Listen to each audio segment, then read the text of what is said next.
Let's get started with our guided resume review, a step-by-step overview of the resume review editing checklist. Now we'll follow along with the checklist and go over it section by section. We'll provide a quick overview of each topic, along with detailed examples of what to look for and what type of edits to suggest. For each section, you can type in an X into the appropriate column for each resume criteria, a yes or no, whether it has that criteria or not. And if you're having a hard time deciding between the two, it usually means you should add some comments to go back and edit later. Now, before we even get started, let's talk about why this matters. A growing number of companies are using what's called applicant tracking systems. It's a computer that scores your resume that decides if a human being even gets to see it. That's why it's so important to go over your resume with this level of detail before you even start to tailor it to a specific job description. So if you're ready, let's get started and we'll jump into reviewing and taking a look at common mistakes. So the resume should fit onto one page and it should be completely free of spelling and grammatical errors. Use the spell check. And unless you have tons of experience, you should be able to fit this resume onto one page. The document should also be organized into sections with headings, so it shouldn't be one big block of text. Also, the font size should be bigger than 10 to make sure it's easy to read.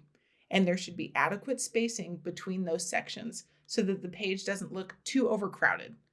Use periods all the time or not at all. Just pick one and stick with it. And finally, no need to include your references. This page is all about you. You can provide those on a separate document. Let's jump into the contact information. In your contact information, you should have your name, phone number, email address, and location. For the location, you don't need your full street address for privacy purposes or the zip code. Just the city and state is fine, and you can format them however you'd like as long as the employer can contact you for an interview.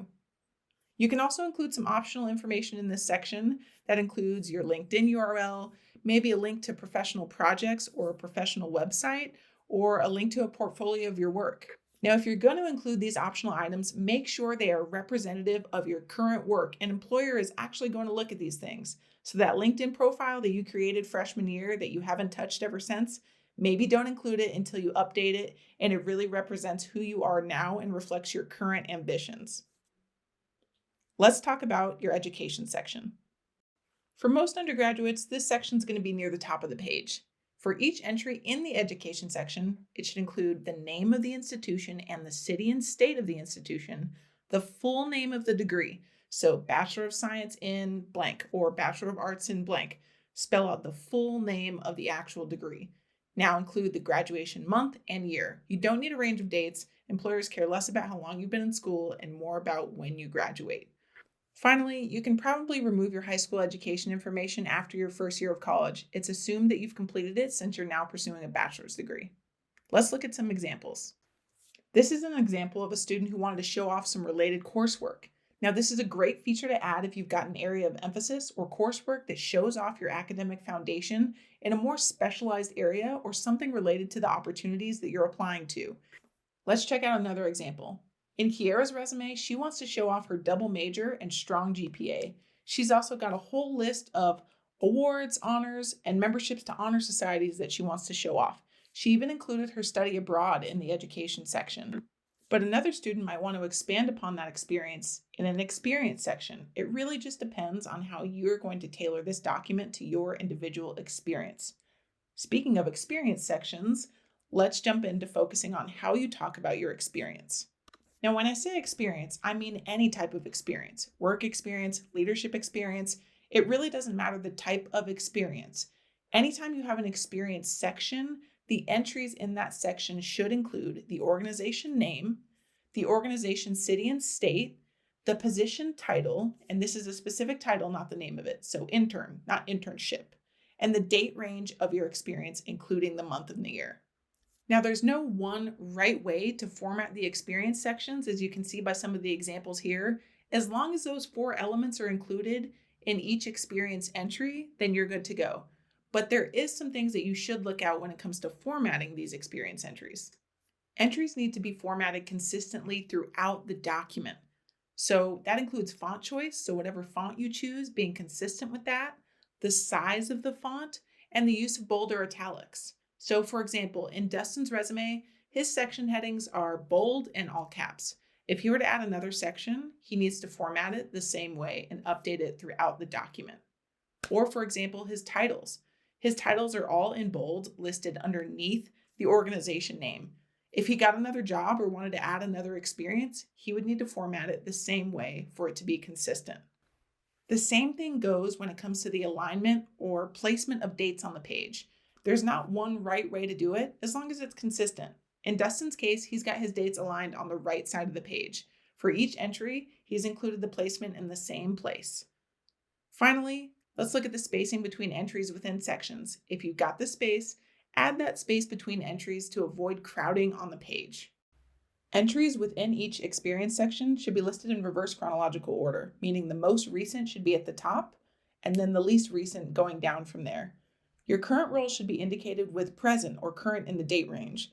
So like the examples below, you can see I don't list a date in the future, I indicate present or current role so someone can quickly identify what role I presently have. Now we'll move into editing experience descriptions, and this is the part that typically requires the most editing, so we'll spend the most time explaining these concepts. The good news is, once you learn how to do it, you'll be able to talk about any experience you have from now until when you retire, or hit the lotto, whichever comes first. Let's start at taking a look at consistency with verb tenses.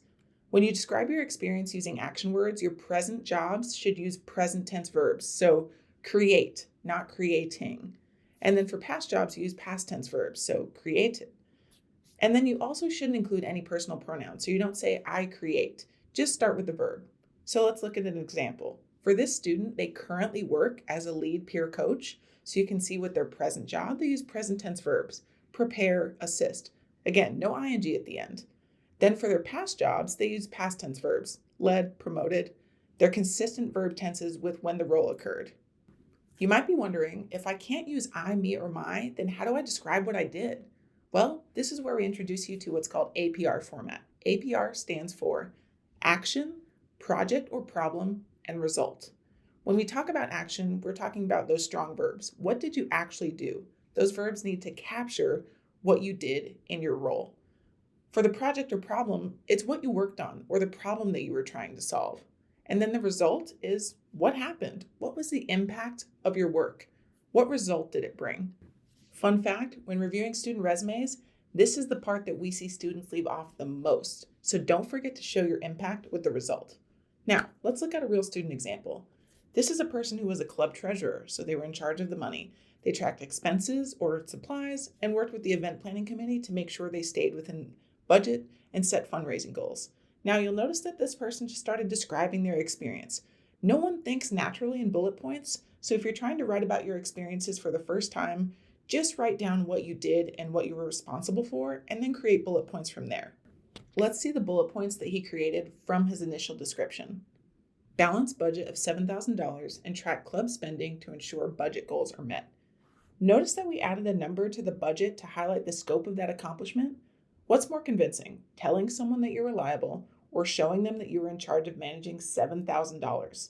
Whenever possible, add in numbers to show the scope of your accomplishments.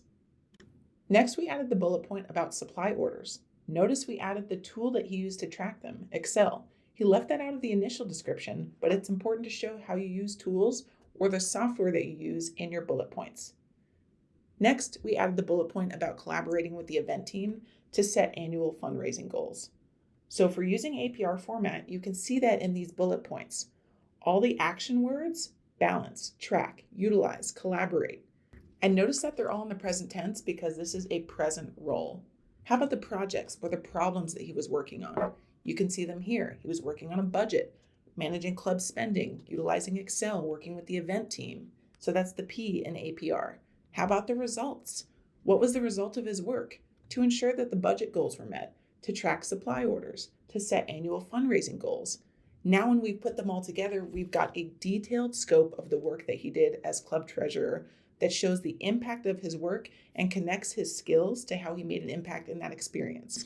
Now that you've got APR down, let's look at other things to look for when you're editing your experience descriptions. To start, like we've already mentioned, look for opportunities to add numbers, percentages, or quantitative information wherever you can. Next, avoid repetitive verbs or repeating the same bullet point for similar roles. For example, if you are a server at 2 different restaurants, Try not to just copy and paste the bullet points from one job into another just because the responsibilities are similar. If you've only got one page to work with, you want to make sure whenever you add something, you're adding value. Finally, let's talk passive voice. This is something that's really common, and this type of phrasing distances you from your accomplishments. You'll look for phrases like responsible for or helped with. It's a bad practice on your resume and an even worse practice if it spills into your interviewing. You want to own your accomplishments on paper and in person, so let's take a look at how we fix it and move from passive voice to active voice when describing your experiences. You'll usually find passive voice at the beginning of bullet points. So here's an example. Responsible for providing administrative support to staff by managing schedules, filing documents, and doing data entry in Excel. So you'll see the passive voice responsible for. I know you're responsible for it. It's in your resume. It's already assumed that you're responsible for it. So you can remove responsible for and just start with the verb that describes the work. So instead of providing with ing, you use the present tense provide. So whenever you're looking for passive voice and figuring out how you update it, you can usually just skim the bullet point to find the next verb that more accurately describes the work that they've done. Here's another passive voice classic, worked on. If you did anything, you usually worked on it. You don't need that. Just start with the verb that describes what you did. So designing, you update it to design because it's a current role. So design parts and assemblies. That's how you can update that passive voice to be active voice. Just look for the verb that describes what you actually did. How about this one? Learned leadership skills on an event planning committee by delegating tasks and setting internal deadlines. Instead of learning leadership skills, just tell me what you did. You led an event planning committee. So we're moving from passive voice to active voice to allow you to really own your accomplishments. Finally, let's take a look at how you can use formatting to highlight experiences. It's not just about making the page look cute, it's about making sure your most relevant skills come to the forefront. So, what are ways that we can do that? One of the first ways you can do that is bold the names of things that you want to stand out, like your titles or the names of organizations. If you're wondering what you do want to stand out, think about what you want to highlight. If your title was intern, but you worked at NASA, you probably want to highlight the name of the employer because of their industry recognition. You should bold things strategically and really make those formatting choices based on what you want to stand out. How about writing more bullet points for more relevant experiences? Not all experiences have to have the same amount. They might not be of equal importance. One way to show an employer what is more relevant is to dedicate more space to it on the page. Finally, use your section headings strategically. You can group experience entries by type. So if you've got one long list of experiences, think of how you might group them or separate them to highlight the types of experiences that belong in there. You can also order your sections by relevancy. So for example, this person really wants to show off their lab experience because that's more relevant to the job. Well, if you want to, you can move that experience to the top of the page. The more relevant the experience, the closer to the top of the page that it should appear. Let's move on to talk about skills sections. Now, skills sections are completely optional. You don't have to have one, but it is something great to add. If you don't have a lot of experience on your resume, you can add a skills section to highlight things that you're good at. It also improves your applicant tracking system score when the skills you list match those that are listed in the job description. So let's take a look at some examples. Longer lists of skills should be grouped by similarity. So if all these skills were listed in one dense paragraph, it would be hard to discern what this person was good at. But since she's taken all of her skills and grouped them into similar areas, you get a quick overview of all of her skill set, languages, software, and tools and skills. Let's look at another example. This person has also grouped their skills into 3 different areas. By grouping skills together in like groups, it gives you a quick overview of this person's professional skill set, and it helps to break up the formatting on the page to not have it be one dense paragraph. When you're reviewing a skills section, make sure you have both types of skills available in that section. The first is professional skills. These are skills that are transferable. You would take them with you to any industry, like verbal communication or attention to detail. One important distinction to make is to not confuse skills for expectations. Things like being punctual or even hardworking. These are expectations of any candidate. So if you're having a hard time coming up with skills, refer back to job descriptions. They'll tell you what's important to them so you can reflect that in your resume. Functional skills are skills that have to do with a specific tool or technology or software. These skills are especially important to improve your applicant tracking system score in highly technical roles where these are minimum requirements. Finally, we don't recommend using graphic skill bars. The scales are arbitrary. An applicant tracking system can't discern what 4 out of 7 shaded squares for project management means. Also, by comparison, does that mean I'm not that creative? Instead, if you want to include a skill, but you also want to indicate your level of proficiency, just use keywords like basic, intermediate, advanced, or expert to show your level of proficiency in that skill. Finally, let's wrap things up by talking summary statements. A summary statement is a brief synthesis of your most relevant skills and experiences, typically found at the top of the page. It's a great way to incorporate keywords from industries that you want to go into, especially if you've got a diverse range of experiences and you want to tell the story of how those fit together. Now let's talk about the difference between an objective statement and a summary statement. An objective statement focuses on what the applicant wants. So for example, senior information science major looking for a social media management internship where I can gain hands-on experience using my skills working for a retail brand. First thing I notice is that they're using personal pronouns, so we'll want to edit that. But notice the focus is on what they're looking for, what they can gain from the experience. Now, even though that might be true and you're passionate about it, it doesn't do anything to distinguish you from every other person who's applying who also wants to gain hands-on experience. How can we make better use of this prime real estate at the top of our resume? Enter a summary statement. It focuses on what the applicant can offer. So let's read this example. A trend-savvy information science major with 2 years of retail experience, passionate about creating compelling social media content that increases customer engagement and drives website traffic sales. Do you notice the shift in the focus from an objective statement to a summary statement? In the summary statement, we get a quick snapshot of this person's qualifications. We learn that they're trend savvy and they have 2 years of retail experience. We didn't even have to read below to calculate the experience to figure out how much experience they have. They've summarized it for us very nicely right at the top of the page. In the second sentence, you'll notice that the focus has shifted from what she wants to what she can offer the employer. And she's taking language straight from the job description to show how her skills will benefit the employer and be a strong fit. That's a much more compelling argument than focusing on what you want from the opportunity. When editing your summary statement, you're going to make sure you still don't include personal pronouns, so not using I, me, or my anywhere within the statement. You also want to include industry keywords or descriptions of your most relevant skills and experiences. You should be able to quickly read it and identify 2 or more strengths just from reading that summary. Finally, try to keep it to no longer than 3 lines on a page. This is a summary after all, so 2 to 3 lines should be just enough space to provide enough detailed information about your fit without being too long. Save those details for your cover letter. And that's it. You've made it. Let's wrap up by taking a look at some next steps. You've done some great work here in editing this draft of your resume. So review those comments that you've made and any notes that you made for suggestions for your next draft and update it. When you're ready to start using your resume to actually apply to opportunities, get feedback from a professional. You can let us know what types of opportunities you're applying for, or even send us a job description so we can make sure it's well tailored for those types of positions. You can make a one-on-one appointment or submit your resume to the career document Dropbox.